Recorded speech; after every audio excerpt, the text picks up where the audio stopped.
Here we're live. This is the aaronzero show, another edition of today's noise, and we hope you are ready for all the noise.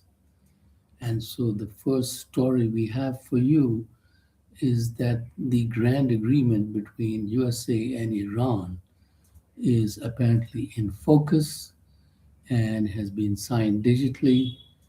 And the formal signing is going to take place on June 19th in Switzerland, and hopefully then the war will end, the illegal war started by USA.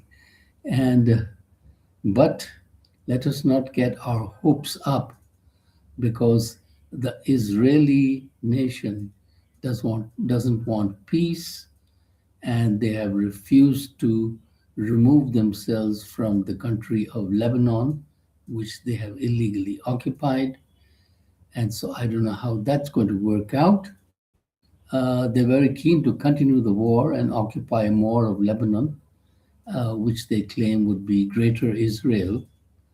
And of course, I don't think the Lebanese really want them there.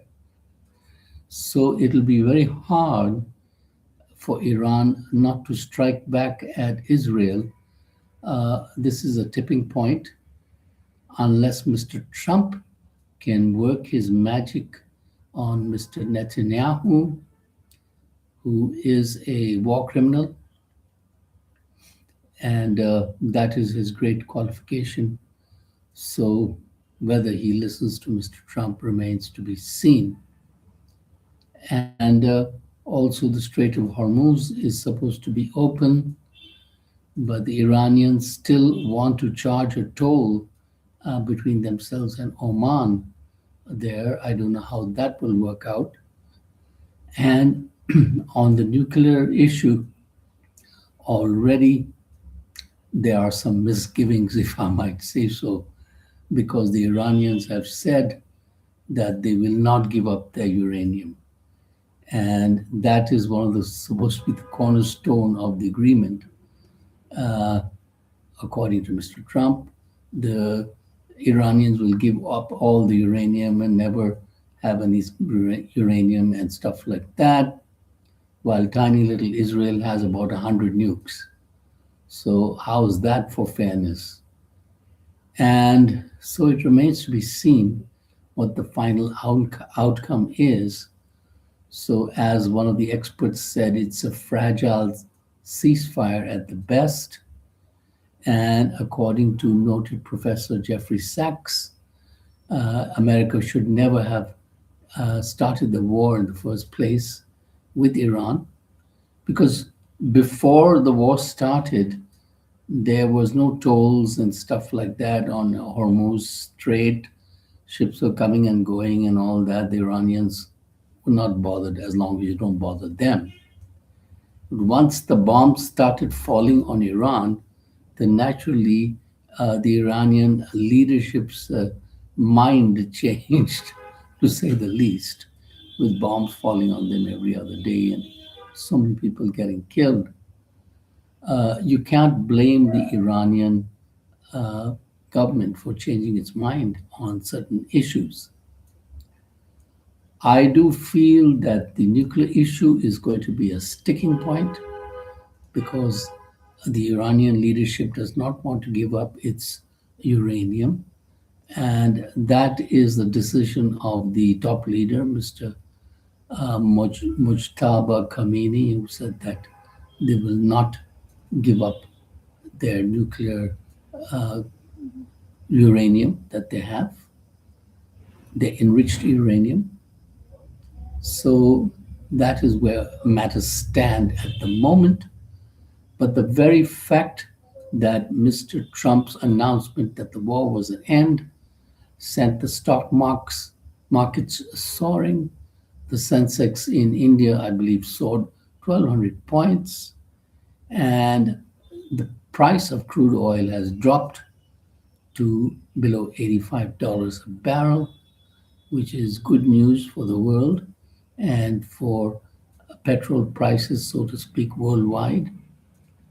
So we will see where this is headed. Just now, we don't know where it's headed. We're in no man's land, so to speak. And it is the 16th of June, so another 2 days more for things to change. Prime Minister Modi is just now in Slovakia after having a very successful meeting in France with President Macron. And President Macron wants to increase the trade between France and India 2 times over and increase the trade within 5 years. And there's civilian nuclear projects and defense projects that the French Indian team want to work on. So that is a good outcome. And also, the mobility issues are there. So maybe more Indians will be permitted to enter France for study or for work. So that is another positive development for Indians. And in the local news, of course, we had the opening of the Noida airport, which is here in Delhi. So it is a wonderful news for the locals and, of course, the farmers who got rich selling their land to the government. They got super rich and took an inaugural flight from Noida, that is from Delhi to Lucknow, and of course from Lucknow to Delhi back were other passengers, influencers, etc. And so it's also going to be on the international airline map. So that is another airport which will take off the load from the main Indira Gandhi International Airport. And so creating a lot of new jobs and a lot of new industry in the hinterland. So it is a win-win situation for everybody. Remains to be seen how everything works out. The taxi fares to the airport are on the high side. It's above 1,000 rupees to go on the taxi. In some cases, 1,200 rupees or more. But that's the nature of the beast. Once you build it, they will come, and then you can charge what you want. I think that is the nature of the story. And the monsoon weather has so far avoided North India. So we have some gurgling clouds and some thunder, but no rain. And apparently, the rainfall over the southern half has been deficient just now by 20%. And they're expecting the rain to come later to this side. The northeast of India otherwise has had more rain than sufficient. The state of Meghalaya, one of the wettest places on earth. And so they are singing in the rain, so to speak, having plenty of rain. And on another note, Sundar Pichai, who is the CEO of Google or Alphabet, when he was giving a speech at Stanford, 200 of the Stanford students, they stood up and walked away and shouted, "Free Palestine, free Palestine." And they said ICE is using Google AI, ICE being the Immigration Customs Enforcement Agency in USA, which has now acquired a Gestapo-like reputation by its inroads and targeting ordinary people and possibly students too. So that is the shape of things to come. And Mr. Musk's SpaceX, I believe, has been oversubscribed and even 20% more, while some have called it a Ponzi scheme because its valuation is more than 100 times what it's worth.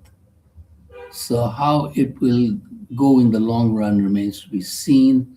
Company is already in debt by 20 billion and mainly depends upon the US taxpayer for funding. Though a lot of private money has come into the SpaceX IPO, those are people, I believe, who are waiting to make a quick buck in SpaceX and then move on. So we'll see how that story works out. So we wish you all a wonderful day. Subscribe by the billion, and thank you.